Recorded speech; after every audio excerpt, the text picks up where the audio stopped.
Hi, my name is Jennifer Roy, and I'm part of the Pikes Peak Library District Children's Department. And we want to thank Wendy's for sponsoring our summer reading program. Now, Wendy's a girl who's famous for her red hair, so I've chosen a book today about a girl who also has red hair. The story is called Franny Be Kranny, There's a Bird in Your Hair, and it's written by Harriet Lerner and Susan Golder. It's illustrated by Helen Oxenbury. Franny Be Kranny had long, frizzy hair. It was always getting her into trouble. Franny Be Kranny's hair tied itself into knots on the buttons of her dress. Franny Be Kranny's hair made the girl sitting next to her on the school bus sneeze every day on the way to school. Franny Be Kranny's hair even got stuck in the refrigerator door. But Franny Be Kranny loved her long, frizzy hair. The longer and frizzier it got, the more she liked it. Franny Be Kranny thought her long, frizzy hair was beautiful. She could brush it down in front of her face and pretend she was in a cave. And she loved to press her hair flat against her head and watch it boing out again. Franny Be Kranny's mother was very tired of untangling all this long, frizzy hair. "Wouldn't you like nice, neat, short, pretty hair like your sister Bertha?" she asked. "No," said Franny Be Kranny. "I think you would look so pretty with short hair," said Franny Be Kranny's father. "I think so too," said Bertha. "No," said Franny Be Kranny. One day, Franny Be Kranny's parents announced that there was going to be a big family reunion. All of their relatives would be coming. "And," said Franny Be Kranny's mother, "the day before the party, you're both going to go to the hairdresser." "I'm going to get my hair curled," said Bertha proudly. "Not me," said Franny Be Kranny. "I don't want anyone touching my hair." "We'll see," said Franny Be Kranny's mother. Before Franny Be Kranny knew it, the day before the party had come. Her mother told the hairdresser exactly what she wanted him to do with Franny Be Kranny's hair. "Pin it up on her head and make it neat," she said.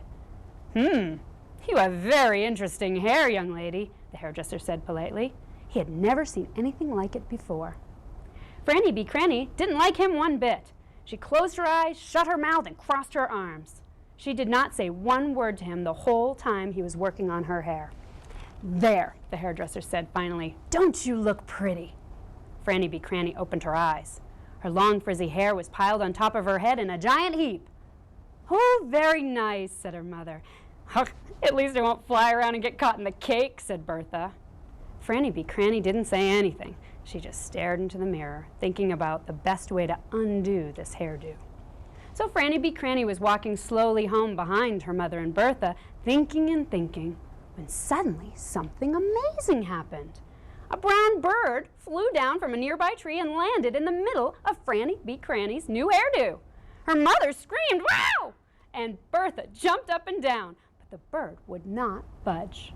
It just snuggled deeper into the pile of long, frizzy hair on the top of Franny Be Kranny's head. "Don't scare it away," said Franny Be Kranny. "I want it there." And when they reached their front door, the brown bird was still there. "Maybe it thinks you're a tree," said Franny Be Kranny's mother. "Maybe it thinks your hair is a nest," said Bertha. There's a bird in your hair," said Franny Be Kranny's father. Maybe you should take apart that new hairdo." But suddenly, Franny Be Kranny was beginning to like her new hairdo. "No," said Franny Be Kranny. At bedtime, Franny Be Kranny had to solve some problems. How could she bend over and take off her shoes? Then she remembered the deep knee bends she had learned in gym class. Well, how was she going to sleep? Then she remembered her father's big armchair. After everyone was asleep, she tiptoed down the hall and curled up in the chair. In the morning, there were even more problems. "Time to take a shower," said Franny Be Kranny's mother. A shower, thought Franny Be Kranny. Oh no! So she decided to take a bath instead and was very careful not to splash the water on her head. Soon it was time for the family reunion. Bertha was very embarrassed to have a sister with a bird on her head. "I'm going to tell everyone I never saw Franny Be Kranny before in my life," she told her parents. "You look like a bird brain," she told Franny Be Kranny. But Franny Be Kranny thought she looked beautiful, and she marched proudly into the party with a brown bird perched on the very top of her head. No one at the family reunion had ever seen a hairdo like this one. Everyone crowded around Franny Be Kranny. Her cousin Ethan, who never smiled, laughed out loud when Franny Be Kranny let him feed the bird a peanut.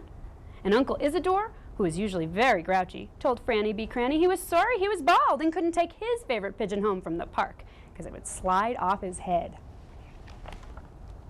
Aunt Phyllis, who worked at a television station, thought Franny B. Kranny was news. So she called her office and she told them to send their cameras. And Bertha was very careful to stand very close to Franny B. Kranny so everyone would know they were sisters. The day after the party, Bertha said, "I'm so glad you didn't cut your hair. It's awesome." "That's what you think," said Franny B. Kranny, "but I'm getting it cut tomorrow." "Oh no," cried her mother, "you can't do that." "Oh yes," said Franny B. Kranny, "I can." "Why now?" asked her father. "A little birdie told me to," said Franny B. Kranny. This story and more are available at the Pikes Peak Library District.